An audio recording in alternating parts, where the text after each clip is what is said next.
നമ്മുടെ ജീവിതത്തിൽ വരുത്തേണ്ട ചില മാറ്റങ്ങളുണ്ട്. അതിൽ വളരെ പ്രധാനപ്പെട്ട ഒരു കാര്യമാണ് നല്ല വസ്ത്രം ധരിക്കുക എന്നുള്ളത്. അതുപോലെ തന്നെ ആരോടും ധൈര്യത്തോടെ സംസാരിക്കാൻ നാം പഠിക്കണം. ഏതൊരാളെയും ബഹുമാനിക്കുക.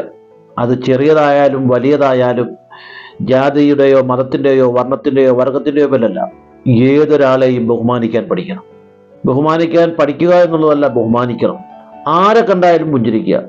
ഒരു പൈസ പോലും നമുക്കതിന് ആവശ്യമില്ല. അതുപോലെ തന്നെ വളരെ പ്രധാനപ്പെട്ട ഒരു കേസാണ്, സത്യം മാത്രം നാം പറഞ്ഞു ശീലിക്കണം. എല്ലാ വിഷയങ്ങളിലും പോയി ഇടപെടാതെ സാഹചര്യം മനസ്സിലാക്കി ഓരോ വിഷയത്തിലും ഇടപെടാൻ നാം പഠിക്കണം.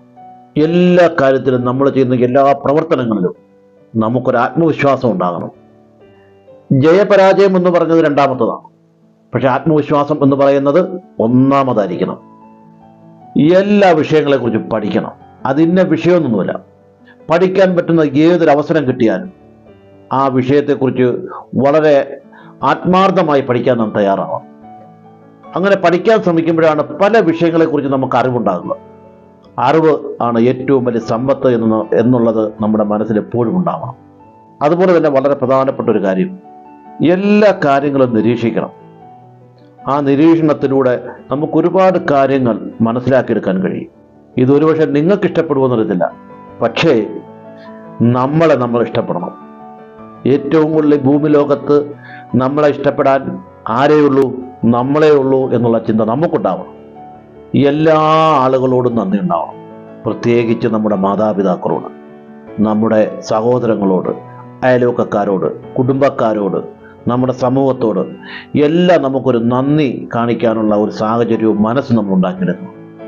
അതുകൊണ്ട് നന്ദിയുള്ളവനായിരിക്കുക ഏതു സമയത്തും. ഇനി പറയുന്നത് നമ്മുടെ ജീവിതത്തിൻ്റെ വളരെ വിലപ്പെട്ട ഒരു കാര്യമാണ്, സമ്പത്ത്. അത് വളരെ സൂക്ഷ്മതയോടെ വിനിയോഗിക്കണം. സമ്പത്ത് കൈകാര്യം ചെയ്യാൻ നമ്മൾ പഠിക്കണം. സമ്പത്ത് കൈകാര്യം ചെയ്യാൻ നമ്മളെ ഒരാളും പഠിപ്പിക്കില്ല. നമ്മൾ എങ്ങനെയാകണം, നമ്മൾ എവിടെ എത്തണം എന്ന് തീരുമാനിക്കുന്നത് ഈ പൈസയാണ്, ഈ സമ്പത്താണ്.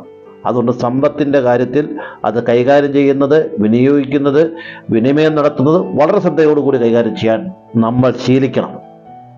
അവസരം കിട്ടുമ്പോഴെല്ലാം വായിക്കണം.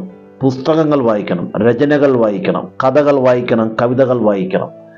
സമൂഹത്തിൻ്റെ നാനാതുറയിലുള്ള ആളുകളുടെ ജീവിത അനുഭവങ്ങൾ വായിക്കണം, പഠിക്കണം. നമുക്ക് മാറ്റമുണ്ടാവും. ഈ പേജ് ഇഷ്ടപ്പെട്ടാൽ ഫോളോ ചെയ്യാൻ മറക്കണ്ട.